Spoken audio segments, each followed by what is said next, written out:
Al-Albani itu namanya Muhammad Nasir Al-Albani. Asalnya dari Albania. Hijrah bersama orang tuanya ke Syria. Awalnya bermadzhab Hanafi. Lalu dia belajar hadis secara otodidak tanpa guru. Karena belajar hadis secara otodidak tanpa guru dan dia pengikut Wahabi, maka bagaimana hadis-hadis yang didhaifkan, disahihkan di kitab-kitabnya kacau. Mengapa kacau? Di kitab satunya bilang sahih, kitab satunya bilang dhaif. Itu Al-Albani. Makanya gak boleh ikut Al-Albani. Kalau ada buku lalu di bawah ada keterangan hadis ini sahih menurut Albani, ketahuilah ini buku Wahabi. Jangan dibaca. Kalau ketemu segera dibakar. Mengapa? Ini buku berbahaya.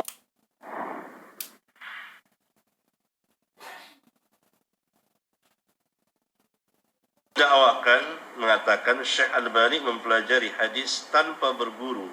Disebutkan beliau hanya mempelajari hadis dari pembacaan buku. Adakah benar? Kalau benar, apakah salah? Ini merupakan rahmat Allah, dan Allah telah mengarahkan, membimbing beliau, mengilhamkan kepada beliau untuk membaca hadis. Kemudian beliau menjadi ahlinya. Kalau benar, tetapi beliau telah diberikan ijazah. Yani ketika seseorang itu, kalau benar itu ya, ketika seseorang itu sudah mempunyai ilmu agama, kaidah-kaidahnya, kemudian dia memasuki salah satu cabang ilmu tanpa guru, dia bisa mempelajarinya. Dia seorang yang ahli agama, tahu qawaidul syara', kaidah-kaidah ilmiah dalam agama.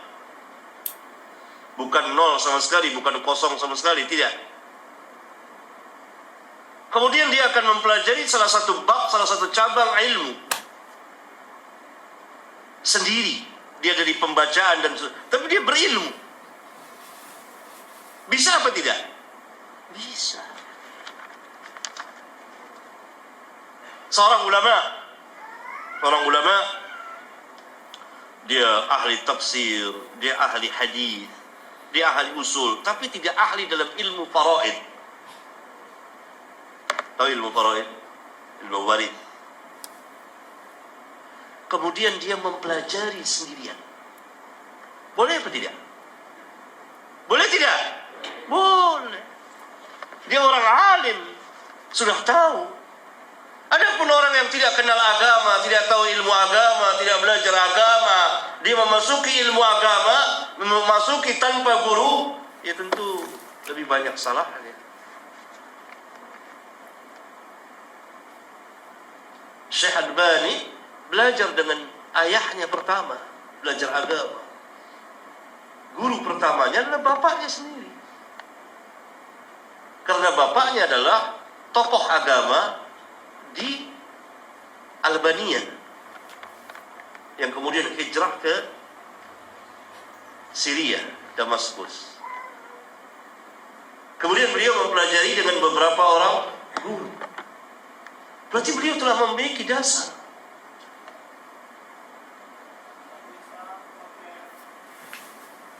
Kemudian Allah Subhanahu wa taala memasukkan ke dalam hati beliau kecintaan kepada hadis. Dan beliau terkagum-kagum membaca tulisan Sayyid Muhammad Rashid Ridha di majalah Al-Manar ketika itu, yang membahas kitab Ihya Ulumuddin. Mulai dia tertarik dan terus. Jadi bukan orang yang asing dalam agama. Seperti tadi saya berikan contoh.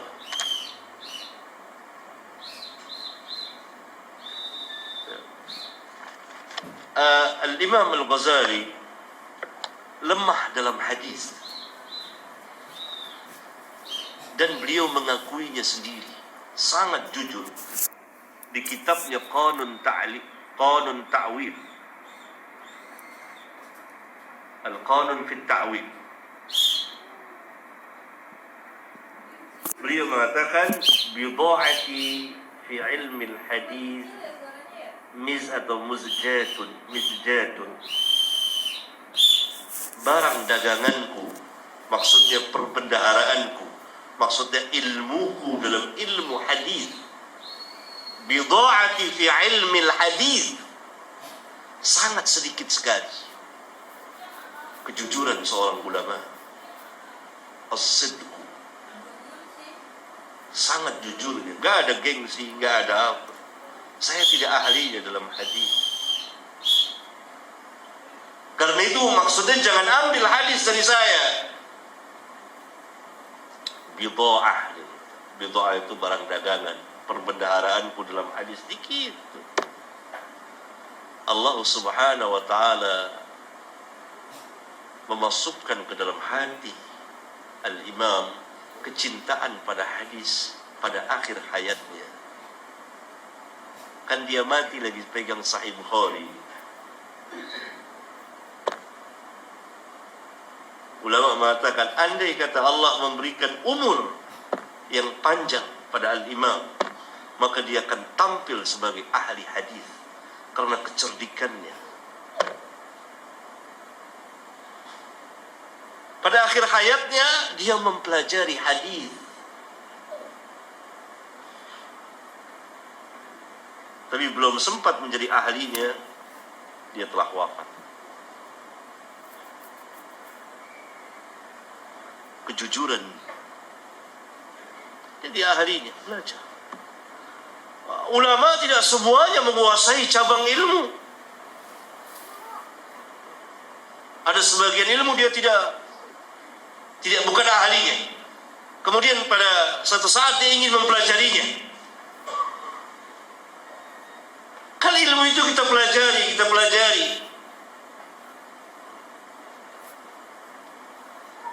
Ada kalanya dengan guru, bagi para ulama, mereka menggali sendiri, mempelajarinya.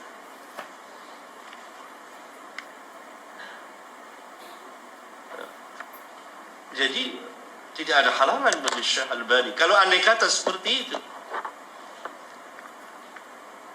Yang perlu ditanyakan adalah, yang perlu dilihat adalah apa yang Syekh katakan benar apa tidak? Benar. Dan ahli hadis bukan dia, ahli hadis. Melampaui orang-orang yang belajar dengan guru. Jadi imam